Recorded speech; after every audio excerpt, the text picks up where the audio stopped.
siang Bapak Ibu sekalian. Sebelumnya terima kasih kepada Bapak Ibu yang telah hadir. Terima kasih kepada Master Ari yang sebelumnya sudah menyampaikan paparan sebelumnya. Saya mau pantun dulu Bapak Ibu. Belum. Makan geprek burung, cabenya 7. Assalamualaikum warahmatullahi wabarakatuh. Baik, perkenalkan, nama saya Afrizal Irfani, pengelola SDA Ahli Pertama. Saya sekarang bertugas di Direktorat Kepatuhan Iklan Izin SDA. Alamat saya di Kasihan, Bu, Bapak Ibu, di Ngesti-Harjo. Jadi saya pulang. Baik, sebelumnya izinkan untuk outline penyuluhan pada siang ini. Nanti mungkin kurang lebih ada materi yang sama dengan Master Ari sebelumnya. Nah, ini yang akan saya sampaikan pertama terkait pengertian korupsi dan faktor penyebab korupsi, kemudian perbedaan suap, pemerasan dan gratifikasi, bahaya dan dampak korupsi, strategi pemberantasan korupsi serta nilai anti korupsi. Ini dari Satker PJPR-nya. Bapak Ibu sudah PJPR semua? Iya. Masih semangat Bu ya siang? Semangat. Impres sama Bu ya? Semangat Bu. Semoga dengan setelah mengikuti penyuluhan ini nanti makin aman lagi Bu. Sebelumnya saya minta tolong kepada Bapak Ibu sekalian yang hadir untuk mengisi pretest dulu. Mungkin sekitar sebentar aja Bapak Ibu, mungkin 3-5 menit. Ada sekitar 8 soal, 8 pertanyaan. Monggo silakan di-scan.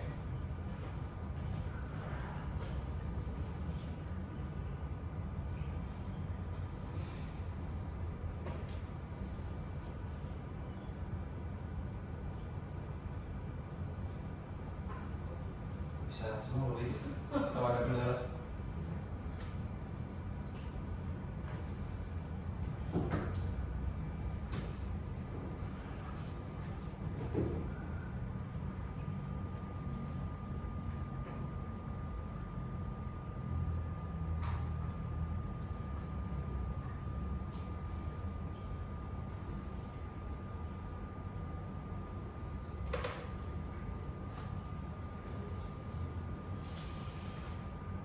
Santai aja ya Bapak Ibu, gak harus terus semua. Namanya kita sama-sama belajar Bapak Ibu. Saya juga masih belajar, semuanya juga masih belajar.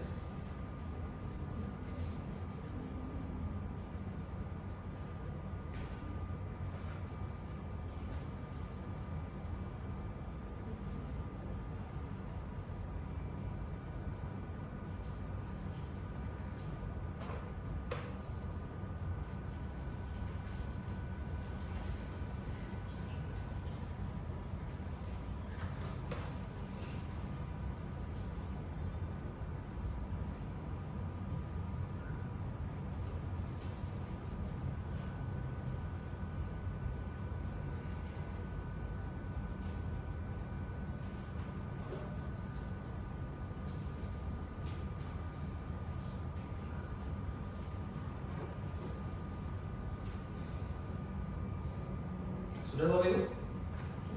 Belum? Oh iya siap. 1 menit lagi ya? Aman aja.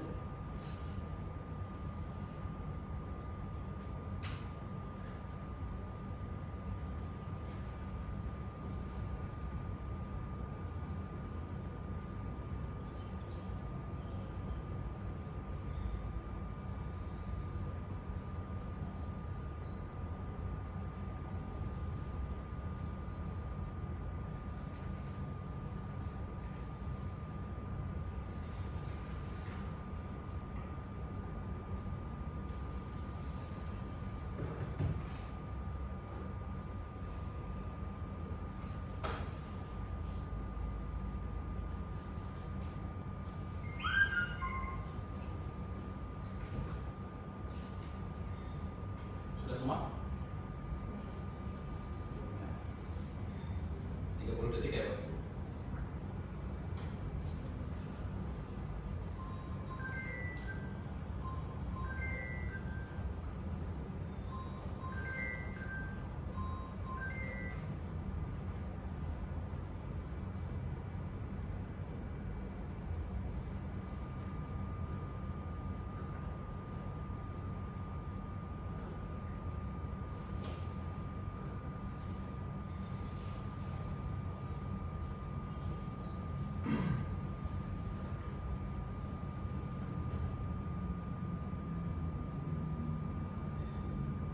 Oke, mungkin saya lanjut ya Bapak Ibu.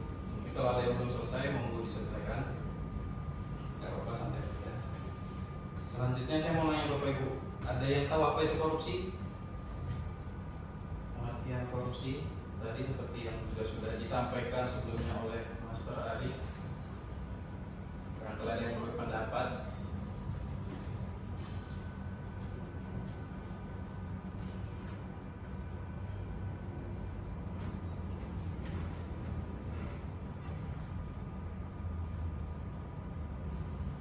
Ada yang mau berpendapat Bapak Ibu? Korupsi? Baik, saya lanjut aja berarti ya. Jadi korupsi itu seperti tadi yang sudah disampaikan, korupsi itu dari bahasa Latin yang artinya itu kerusakan, kebobrokan dan kebusukan. Nah, saya ambil contoh dari Undang-Undang RI Nomor 31 Tahun 99 yang sudah diubah dengan Undang Nomor 20 Tahun 2001. Korupsi itu adalah perbuatan melawan hukum untuk memperkaya diri sendiri atau orang lain dan merugikan keuangan atau perekonomian negara. Nah, ada teori penyebab korupsi yang terkenal, yaitu teori fraud triangle atau segitiga kecurangan oleh Donald R. Krasik, di mana tahapan orang bisa korupsi itu ada 3 tahapan atau 3 faktor, yaitu tekanan atau pressure, rasionalisasi, dan opportunity atau peluang. Di mana tekanan itu faktornya ada di individu kita masing-masing Bapak Ibu. Adanya dorongan atau tekanan untuk menimbulkan orang korupsi, misal faktor ekonomi atau karena orang itu mempunyai sifat tamak atau serakah. Lalu ada faktor peluang. Ini cenderung faktor ini tuh disebabkan oleh adanya pengawasan atau sistem yang lemah. Jadi dengan sistem yang lemah itu banyak adanya peluang atau celah seseorang melakukan korupsi. Nah, untuk rasionalisasi itu faktor lingkungan. Jadi si orang ini mulai mencari pembenaran nih. Dia mencari pembenaran atas korupsi yang dilakukan. Misal, saya sudah kerja keras nih, sering lembur, pulang malam, tapi gajinya dirasa kurang. Nah, itu orang itu mencari pembenaran atas korupsi yang dilakukan. Selanjutnya, Bapak Ibu ada yang tahu bedanya suap, pemerasan, dan gratifikasi? Mungkin ini ya hal yang sering ini ya, yang relate dengan lingkungan kita ya, sehari-hari. Suap, pemerasan, gratifikasi. Apa ada yang tahu bedanya Bapak Ibu?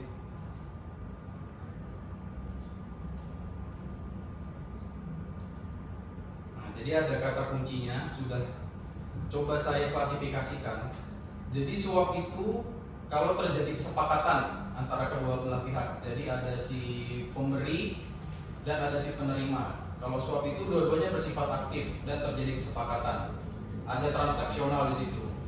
Contohnya, misal suap itu, misalnya Bapak Ibu harus terkait tadi yang sudah dijelaskan oleh Master Ari juga. Jadi si pemohon itu meminta seperti memberi uang pelicin kepada si pelayan publik atau si penyelenggara negara, si pejabat, dan mereka sepakat akan memberi kemudahan dalam pelayanan. Lalu yang kedua itu ada pemerasan, di mana pemerasan ini tuh permintaan langsung oleh penyelenggara negara atau pelayanan publik. Jadi yang meminta adalah si penerima yang bersifat aktif, dan biasanya itu bersifat memaksa Bapak Ibu. Kadang juga disertai dengan ancaman. Misal harusnya Bapak Ibu mau naik pangkat atau naik jabatan, tapi atasan meminta nih, oh kamu saya naikkan jabatan, tapi kamu harus kasih setoran ke saya sekian. Kalau tidak, kamu akan saya mutasi dan lain-lain. Nah, itu maksudnya kategori pemerasan. Lalu gratifikasi itu terkesan tidak terjadi kesepakatan antara kedua belah pihak, namun dia bersifat tanam budi Bapak Ibu. Jadi si pemberi ini memberikan sesuatu hadiah, misal hadiah itu untuk menggugah hati penyelenggara negara, sehingga secara tidak langsung nih si penyelenggara negara merasa berutang budi, sehingga nanti mungkin harapannya ke depan itu bisa melancarkan atau memudahkan urusan si pemberi. Nah, untuk gratifikasi ini bedanya dengan pemerasan. Gratifikasi itu penerimanya bersifat pasif, tidak beda dengan pemerasan yang penerimanya bersifat aktif. Nah, untuk bahaya dan dampak korupsi dalam berbagai sektor, tadi juga sudah dijelaskan, ada di sektor pemerintahan, pendidikan, kesehatan, infrastruktur, lalu penegakan hukum dan sosial. Jadi begitu banyaknya dampak korupsi di berbagai sektor di kehidupan kita, Bapak Ibu. Nah, kita semua sudah tahu ya Bapak Ibu, ini ada contoh berita dari Antara, itu keuangan negara akibat korupsi timah. Itu sebesar kurang lebih 300 triliun. Nah, jadi saya itu penasaran Bapak Ibu, kalau uang 300 triliun ini, yang kerugian negara ini, misalnya kita gunakan untuk rakyat, itu bisa jadi apa aja gitu. Nah, ini saya coba tanya dengan ChatGPT Bapak Ibu. Nah, kalau menurut perhitungan ChatGPT, jadi misal uang 300 triliun itu dipakai di sektor infrastruktur untuk negara, itu setara dengan membangun 2.500 km jalan tol, atau setara dengan bisa membangun 67 jembatan sekelas Suramadu. Itu kalau di bidang infrastruktur. Nah, kalau di sektor pendidikan, uang 300 triliun itu setara dengan 5,5 kali lipat dana BOS, atau bisa juga untuk membangun 30.000 sekolah baru. Kalau di bidang kesehatan, uang 300 triliun itu bisa digunakan untuk membangun 600 rumah sakit atau 60.000 puskesmas. Di sosial, di aspek sosial, itu 300 triliun bisa untuk membeli 25 juta ton beras, Bapak Ibu. Kurang swasembada apa lagi? Untuk konsumsi 100 juta orang selama 1 tahun. Itu jika uang 300 triliun yang dikorupsi hasil korupsi timah itu digunakan untuk rakyat. Nah, ini tadi rangkumannya kurang lebih gini Bapak Ibu. Jadi sebegitu berdampaknya korupsi yang dilakukan untuk kita semua dan di berbagai sektor. Lalu ada yang namanya untuk strategi pemberantasan korupsi atau yang dikenal dengan Trisula pemberantasan korupsi. Itu ada sula pendidikan, sula pencegahan, dan sula penindakan. Di mana? Ini Bapak Ibu ada 3. Sula pendidikan itu fokusnya adalah untuk meningkatkan kesadaran kita, meningkatkan kesadaran individu atas bahaya korupsi dan pentingnya nilai-nilai integritas. Untuk sula pendidikan sendiri ini sudah paling sering dilakukan ya Bapak Ibu. Misalnya kita di SDA sendiri juga sudah sering sosialisasi, kampanye anti korupsi. Itu tujuannya untuk agar orang-orang itu tidak ingin melakukan korupsi. Untuk sula pencegahan, itu strateginya adalah untuk membenahi sistem dan menutup celah rawan korupsi, sehingga peluang orang untuk korupsi itu semakin kecil. Tujuannya itu agar orang tidak bisa korupsi. Sula pencegahan ini kita di Kementerian PU juga sudah banyak melakukan, seperti misalnya pembangunan zona integritas, lalu sertifikasi SMAP, di mana Balai BPWS Reopa juga sudah sama ya Bapak Ibu. Lalu misal ada juga terkait di PBJ itu kan kita sekarang diarahkan untuk e-purchasing. Nah, itu juga merupakan salah satu strategi sula pencegahan untuk mencegah orang tidak bisa korupsi. Lalu sula penindakan yang terakhir ini adalah upaya penegakan hukum. Itu penyelidikan, penyidikan, putusan persidangan, dan upaya pemberantasan kerugian negara agar orang takut korupsi. Seperti yang baru siang ini Bapak Ibu ada OTT, baca berita ini, ada OTT Wamenaker. Nah, itu sula penindakan. Semoga kita dijauhkan dari hal tersebut Bapak Ibu. Nah, ada 9 nilai anti korupsi Bapak Ibu. Supaya gampang diingat, ini dari teman-teman KPK biasanya sudah membuat singkatan, yaitu Jumat bersepeda kakak. Yaitu singkatan dari jujur, mandiri, tanggung jawab, berani, sederhana, peduli, disiplin, adil, dan kerja keras. Jadi supaya Bapak Ibu semua gampang mengingat nilai anti korupsi, Jumat bersepeda. Ini ada juga di kaos saya di belakang ini juga. Jumat bersepeda. Jujur itu sendiri tadi seperti tadi juga sudah dijelaskan, itu nilai kebenaran hati seseorang. Jadi seseorang itu tidak berbohong dan tidak curang, itu adalah nilai jujur. Dan menurut saya nilai yang sangat penting untuk ditanamkan di diri kita, Bapak Ibu. Mandiri itu berdiri sendiri, bisa berdiri sendiri tanpa bantuan orang lain. Tanggung jawab, saya yakin Bapak Ibu semua bertanggung jawab melaksanakan tugas dan amanah yang diberikan. Berani, nah berani ini harus didasarkan pada kebenaran, Bapak Ibu. Kalau kita berani, itu berani di jalan yang benar. Kalau kita salah ya harus tahu diri juga, Bapak Ibu, jangan sampai ini.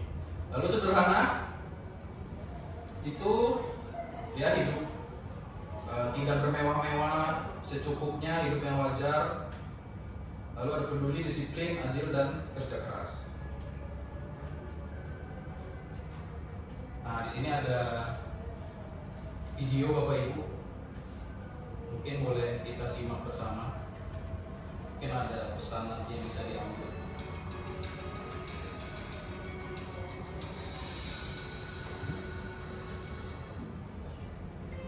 Bangsa yang besar bisa menghargai orang-orang biasa dan tindakan sehari-hari yang sepintas tak istimewa. Tokoh yang bertindak besar memang bisa amat menentukan, tapi tanah air tumbuh oleh tindakan rakyat di keseharian. Segenap kita semua memang mutlak bekerja. Yang penting percaya dengan kita punya tenaga. Kita adalah para komandan kecil diri sendiri yang sepenuhnya bergerak dengan inisiatif pribadi. Setiap waktu berharga untuk menjulang yang menjelang bersama anak muda yang selalu berani menerjang. Keagungan selalu tersusun dari hal-hal yang sederhana, pada langkah kecil yang akhirnya bertibik lama. Mari berbareng bergerak sedari sekarang, generasi pemenang yang enggan jadi pecundang. Dengan berhimpun kita berdaya, kita bisa apa? Bergerak sama-sama. Dengan berkumpul kita bertenaga, kita bisa apa?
Kita lanjut ya, Bapak Ibu. Jadi dari video ini, itu poinnya salah satunya ini, Bapak Ibu. Kita itu adalah para komandan kecil diri sendiri yang sepenuhnya bergerak dengan inisiatif pribadi. Jadi negara kita itu mau dibawa kemana itu kembali ke kita lagi, Bapak Ibu. Dimulai dari diri sendiri. mungkin Bapak Ibu di lingkungan yang besar, mungkin ada misalnya ada 1-2 hal yang memang tidak sesuai, jangan terbawa arus Bapak Ibu. Tetap teguh pendirian, tetap berpegang teguh pada kebenaran yang Bapak Ibu yakini. Walaupun sekalipun itu berbeda, tapi kita itu komandan kecil diri sendiri Bapak Ibu. Minimal kita bisa mengatur dari diri kita sendiri.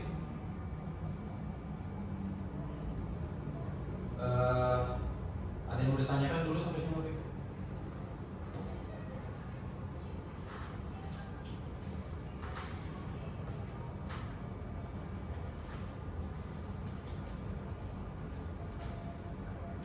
Nah, kalau tidak ada, mungkin izin untuk mengisi post-test Bapak Ibu. Nah, ini post-test dari materi yang tadi sudah disampaikan. Harapannya nanti bisa kelihatan hasil dari paparan yang kami sampaikan. Apakah ada peningkatan dari pemahaman dan lain sebagainya.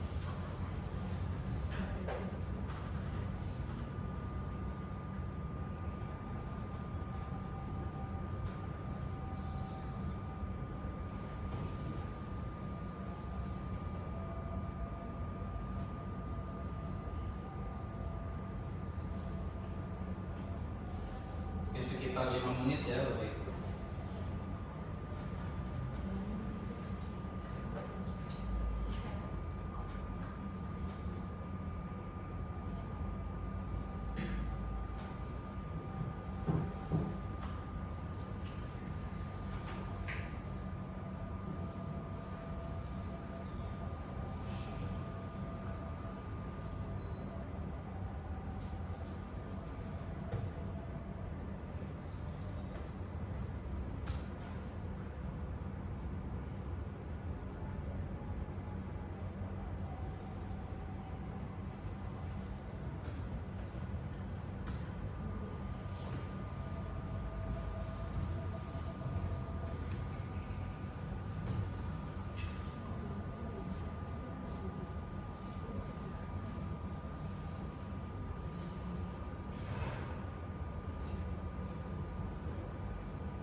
حي على الفلاح.